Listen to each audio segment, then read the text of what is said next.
ভারতের পশ্চিমবঙ্গ ও মহারাষ্ট্র সহ বিভিন্ন রাজ্যে উৎপাদিত পণ্যের ন্যায্য মূল্য পাচ্ছে না কৃষকরা। এর ফলে চরম অসন্তোষ তৈরি হচ্ছে ভারতীয় কৃষকদের মধ্যে। উৎপাদনের খরচ না পাওয়ায় রাস্তায় ফেলে দিচ্ছেন আলু, পেঁয়াজ।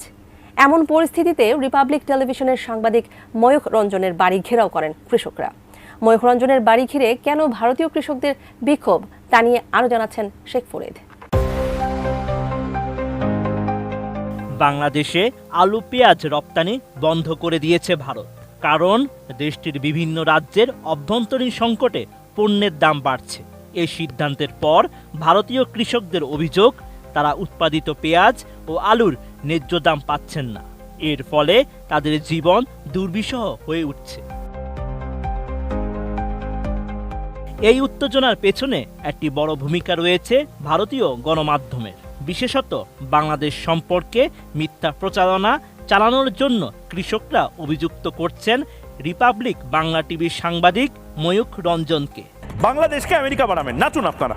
18 কোটি মানুষকে পথে বসাবে মোহাম্মদ ইউনূস। ময়ূখ আপনাদের শত্রু নয়, ময়ূখ আপনাদের গণশত্রু নয়।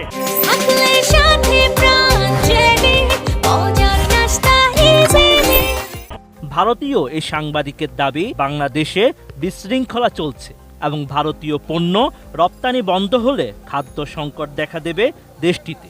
এই ধরনের ভুল তথ্য ছড়ানোর জন্য ময়ূখ রঞ্জনকে দায়ী করছেন কৃষকরা।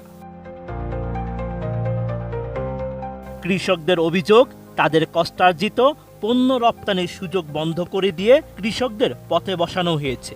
এখন এই পেঁয়াজ ও আলু শুভেন্দু অধিকারী আর রিপাবলিক টেলিভিশনের ময়ূখ রঞ্জনকেই কিনতে হবে। অবস্থা বেগতিক দেখে কৃষকরা ময়ূখ রঞ্জনের বাড়ি ঘেরাও করেন।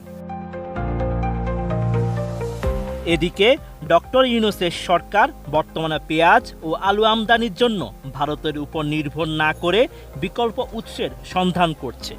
এখন পাকিস্তান ও চীন থেকে পণ্য আমদানি করায় বাংলাদেশের বাজারে স্থিতিশীলতা বজায় রাখা সম্ভব হয়েছে। ভারতীয় কৃষকদের মতে, ময়ূখ রঞ্জনের মিথ্যা প্রচারণার কারণে দুই দেশের মধ্যে ব্যবসায়িক সম্পর্ক খারাপ হয়েছে এবং রপ্তানি বন্ধ হয়ে গেছে।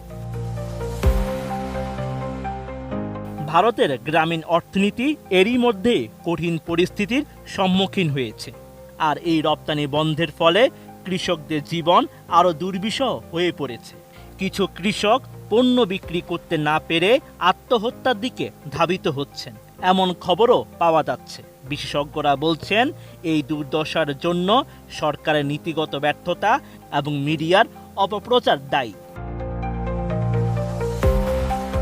ভারতের এই সংকটের মধ্যেও বাংলাদেশ কিছুটা স্বস্তিতে রয়েছে, কারণ তারা বিকল্প উৎস থেকে পণ্য আমদানির ব্যবস্থা করেছে। এর ফলে বাংলাদেশের বাজারে স্থিতিশীলতা বজায় রাখা সম্ভব হয়েছে। Sheikh Farid, ATN news.